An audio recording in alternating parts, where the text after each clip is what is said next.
Muli po sa mga bago pa lang po sa ating YouTube channel.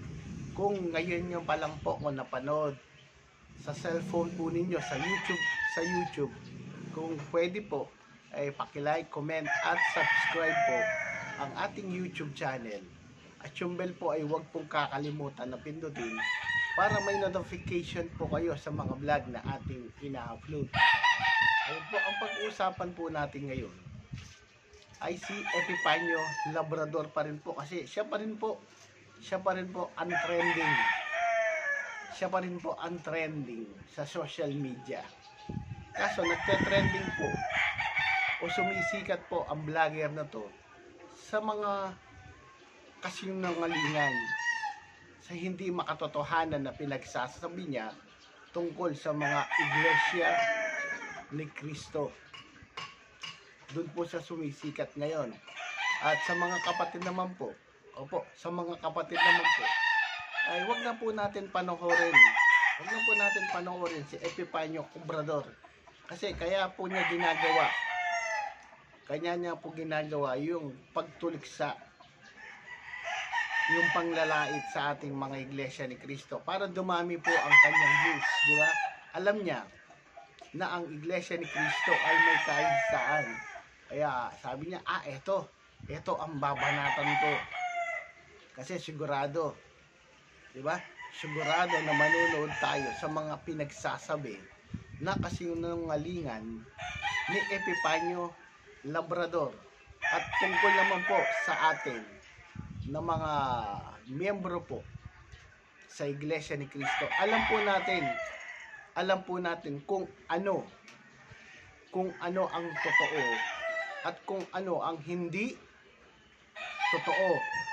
Kasi naaralan po tayo ng mga salita ng ating Panginoon Diyos. Alam natin na ang iglesia ni Cristo na tinutukoy sa Biblia sa mga uling araw ay tayo po ngayon na iglesia ni Cristo na lumitaw sa malayong silangan. At alam po natin na walang iglesia ni Manalo. Yan po ay pagtuliksa lang sa atin. Ang mababasa po sa Biblia ay iglesia ni Cristo. Ngayon po, abang pinapanood ko o abang nakikita ko yung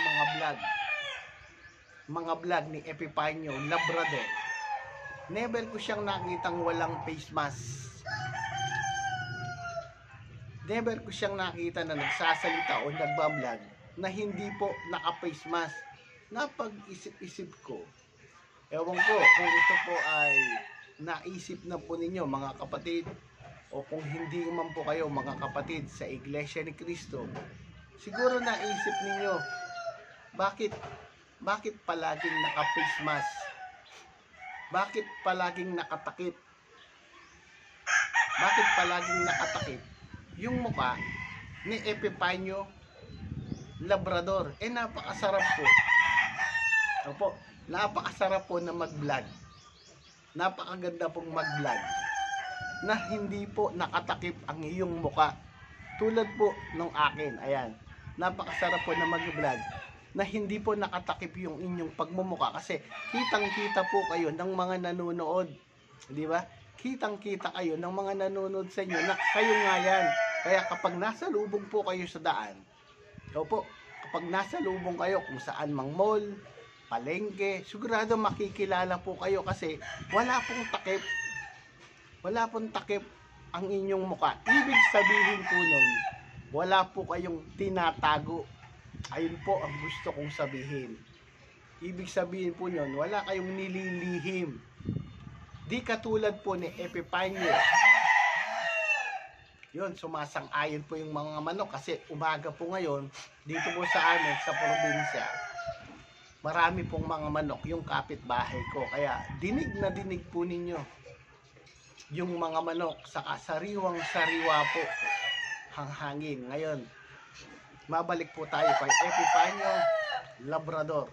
Di ba? Di nyo po ba naiisip o naisip na ba ninyo sa mga kapatid sa iglesia ni Cristo o hindi mga iglesia ni Cristo, na nanonood sa mga vlog ni Epifanio Labrador na palagi siyang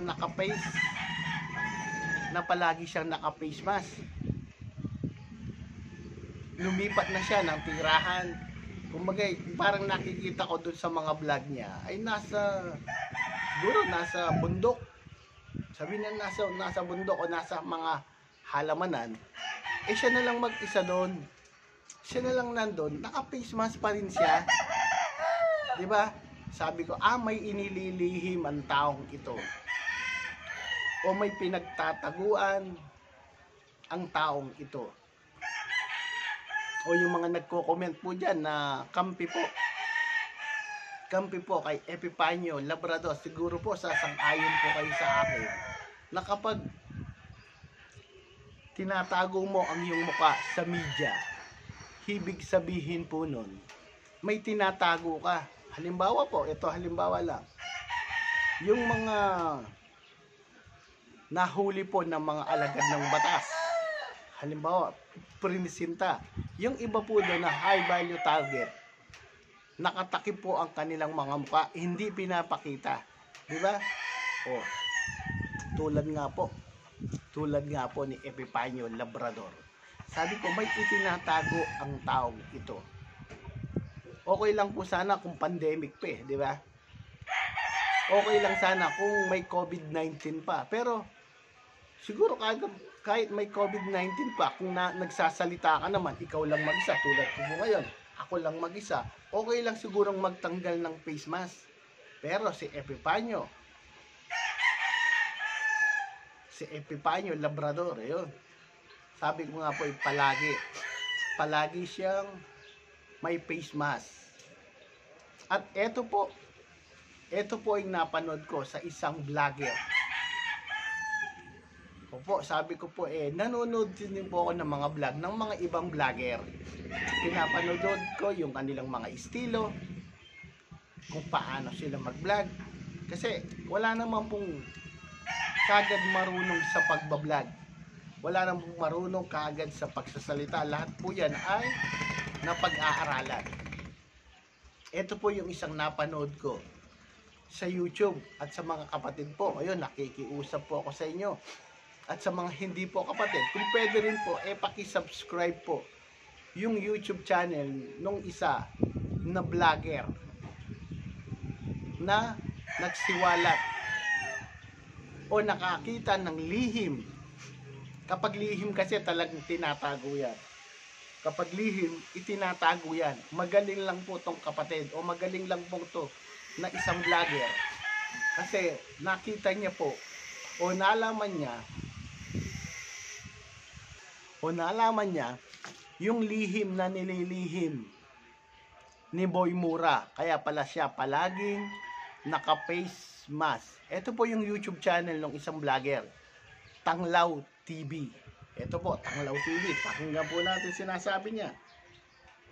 Ito po, ewan ko lang po kung nakikita niyo po. Ayan po, Tanglaw TV. Ayan, Tanglaw TV. Ayan. Boss, dito po sa vlogger. Sir, ito po, paririnig ko po yung vlog nyo tungkol sa lihim ni Epifanio Labrador. Ito po, pakinggan po ninyo, Tanglaw TV. Ayan po ang background niya. Ayan.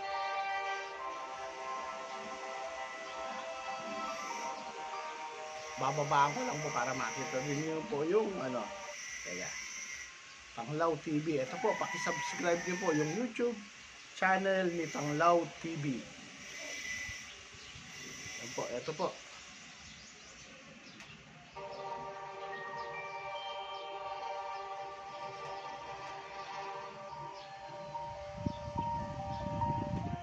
Tanglaw TV po to. Ito. Magandang araw mga katanglaw. Welcome back sa aking YouTube channel. Sana lahat kayo ay nasa mabuting kalagayan. Bago tayo magpatuloy sa panonood ng video, maaaring mag-subscribe kayo sa channel at i-click ang notification bell para ma-notify sa mga bagong videos. Mayroon tayong update tungkol kay Epifanio Labrador. Ang tunay niyang pangalan at ang katunayan na siya nga ay isang magnanakaw. Hindi ito chismis at lalong hindi ito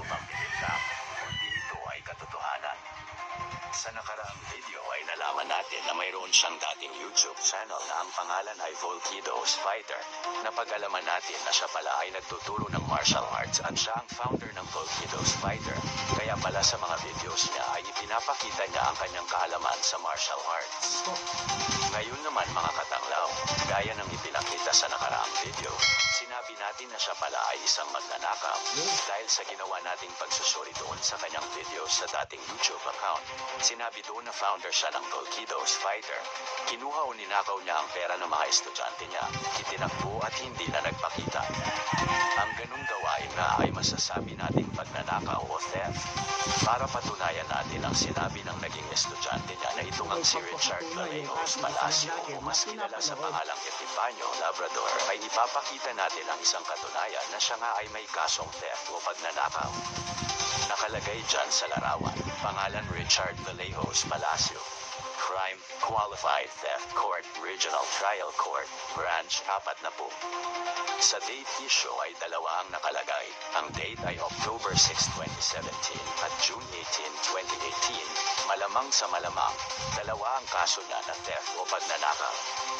Nakalagay sa status ng kaso ay not served at sa suspect status ay at large. Ibig lamang sabihin mga katanglaw ay hindi pa siya nahuhuli at kasalukuyan siyang tinatakas o nagtatago. Kaya hindi na tayo magtataka kung bakit itong si Richard Palacio o Epifanio Labrador ay laging nakasuot ng face mask. Yun, sabi nga. Pero ngayon, alam na natin ang totoong pagkatao niya, alam na natin ang totoong pangalan niya, at alam na natin may kaso siya, pagnanakaw, theft. Pupuntahan natin yung kanyang pagiging martial artist, master o founder ng isang samahan ng mga Yun. martial arts. Hindi na natin pupuntahan yun. Kakat ko na po. Martial artist at mga master ng art. Kasi sabi ko nga po, kung wala pong nililihim, kung wala pong itinatago, si Richard Palacios po ang tunay niyang pangalan, aka Epifanio Cobrador, magtatanggal po yan ng face mask. Hindi nyo ba napapansin sa palagi niyang pagbablog, never siyang nagtanggal ng face mask. Yung vlog niyang nakainom po siya, siguro napanood din nyo yun, yung vlog niya na nakainom siya, at sigurado naman talagang lasing siya kasi pagsasalita niya palipit na po ang dila, pero ang hindi niya nakakalimutan tanggalin yung kanyang face mask kasi halata talaga na may kaso na pinagtataguan po si Epifanio Labrador. Kaya pala hindi niya matanggal-tanggal yung kanyang face mask. Tinatago niya yung kanyang pagmumuka. Buti na lamang po, magaling po itong isang vlogger. Opo, uulitin ko po, kung pwede po, ay paki-subscribe po at paki-share po yung vlog ni Tanglaw TV. Kasi dito po ay makikita natin, mapapatunayan po natin na si Epifanio Labrador ay isang magnanakaw at sinungaling pa, di ba? Ayun po. Yan po si Epifanio Labrador. Kaya Epifanio Labrador, o sa mga nanonood po sa akin, na sabihin na natin, ganun po talaga, may kakampi sa'yo, may hindi kakampi sa'yo. Sa mga sumusuporta po, o sa mga naniniwala po kay Epifanio Labrador, kinagalang ko po ang inyong pasya o ang inyong saloobin. Kinagalang ko po yun. Lahat naman po tayo ay may karapatan pumili, di ba? Pero isa lang po ang pakiusap ko po sa inyo, sa mga sumusuporta, sa mga naniniwala kay Epifanio Labrador, kung pwede po, paki-message nyo po si Epifanio Labrador na kahit isang vlog lang po, wala po siyang face mask, di ba? Kahit isang pagbablog lang po niya, huwag po siya magsusuot ng face mask para mapatunayan natin na wala siyang itinatago, di ba? Simple lang po yun. Hindi naman po siguro kung talagang wala pong tinatago kung wala pong talagang tinatago si Epifanio Labrador, tanggalin mo ang iyong face mask. Di ba? Tanggalin mo ang iyong face mask para makita yung kagandahan ng iyong pagmumuka. Tulad ko, ayan. Para makita ang buong pagmumuka mo. Di ba? Sabi ko nga po napakasarap mag-vlog o magsalita sa YouTube na wala pong takip ang iyong muka. Yung nga lang nagpapa-picture kayo, matatakpan kayo, galit na galit kayo, di ba? Yung hindi makikita yung muka sa picture, lalo na siguro sa vlog, nakatakip lang yung muka, nakaganyan, nakatakip. O, ano po ang ibig sabihin niya na nakatakip ang iyong muka? Ibig sabihin, may tinatago ka, Epifanio Labrador, di ba? Yun. Ibig sabihin, may tinatago ka, Epifanio Labrador. At sa atin naman po, ito po, sa atin naman po na mga miyembro, sa mga kaanib sa Iglesia ni Cristo, alam natin na hindi matitibag ang ating pananampalataya. Alam natin na hindi magigiba yung paniniwala natin sa ating Panginoong Diyos, at hindi magigiba yung paniniwala natin sa tagapamahalang pangkalahatan ng Iglesia ni Cristo. Kasi alam natin at alam ninyo na ang tagapamahalang pangkalahatan ay kinakasihan ng Espiritu Santo at pinapatunayan ng ating Panginoon Diyos. Hindi po magigiba ang Iglesia ni Cristo. Lalo na po tayo ngayon ng mga kaanib sa Iglesia ni Cristo. Hindi tulad noon. Siguro to napanood niyo po sa mga kapatid po to. Kahit hindi mga kapatid, panoorin po ninyo yung palabas sa Hacienda Luisita. Yun, yung paglikas po ng mga kapatid doon. Dahil talagang ginigipit po sila. Ginigipit po sila ng mga hindi Iglesia ni Cristo noon. Talagang ginigipit po sila. Napanood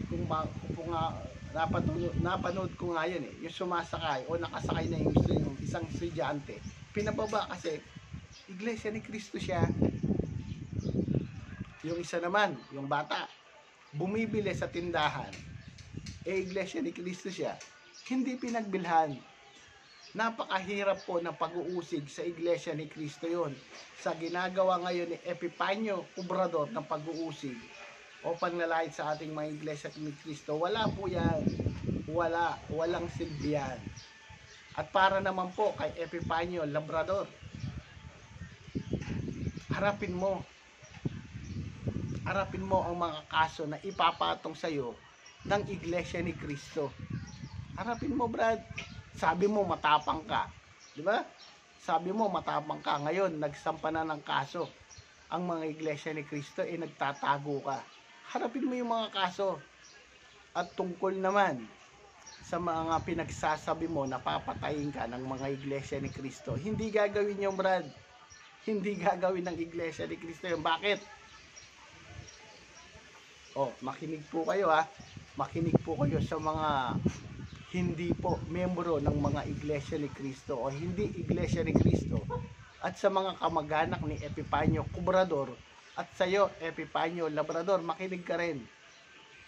Yung pinagsasabi mo, napapatayin ka ng Iglesia ni Cristo, hindi gagawin ng Iglesia ni Cristo yon. Bakit? Kasi hindi mamamatay tao ang mga Iglesia ni Cristo. Kung pwede pa nga, Epifanio Labrador, alam mo, kung maaari pa nga, protektahan ka ng mga Iglesia ni Cristo. Kasi bakit? Kapag ikaw ay namatay o pinatay, sino ang pagbibintangan? Nagets po ninyo? Kapag pinatay si Epifanio Labrador, sino po ang pagbibintangan ng mga naniniwala kay Epifanio Labrador? Diba? Ang Iglesia ni Cristo. Eto na lamang po. Ito po ay tunay na kasaysayan sa ating bansa. Ito po'y tunay na kasaysayan sa ating bansa. Si Ninoy Aquino, si Benigno Noynoy Aquino. Di ba po yan sa politika kalabang mortal ng dati noon na presidente na si Ferdinand Marcos Sr. Pero magkaibigan po yan ha. Pero sa politika, magkalaban sila. Di ba? Nung uuwi na po, si Ninoy Aquino, sakay na ng eroplano, pabalik sa ating bansa. Di ba binaril siya? Di ba pinatay si Benigno Noynoy Aquino? O, sino po ang pinagbintangan? Di ba? Sino ang pinagbintangan? Si Ferdinand Marcos Sr. Kasi alam nila at alam natin na magkalaban ang dalawang yan. Kaya gets po ninyo? Kung maaari lang, kung pwede lang, Epifanio Labrador, sumuko ka. Sumuko ka sa mga kapatid. Sumuko ka sa mga kapatid para siguradong sigurado ang kaligtasan mo. 'Di ba? Kasi kapag hindi mga kapatid, kapag hindi mga iglesia ni Kristo nakakuha sa iyo, nakahuli sa iyo, sigurado malamang sa malamang sasabihin ng agaw ka ng baril, malamang sa malamang tumakas ka kaya binaril ka. Pero sa mga iglesia ni Kristo, hindi gagawin yung pinagsasabi mo, napapatayin ka ng mga iglesia ni Kristo. May takot kami sa Diyos. May takot kami sa Diyos. At naniniwala kami sa batas. Kaya yung pinagsasabi mo sa mga vlog mo, harapin mo. Huwag kang magtago. Sa mga ngayon pa lang po nakapanood ng ating mga vlog, paki-like, comment at subscribe po. Muli po, maraming salamat po sa mga nanonood sa atin.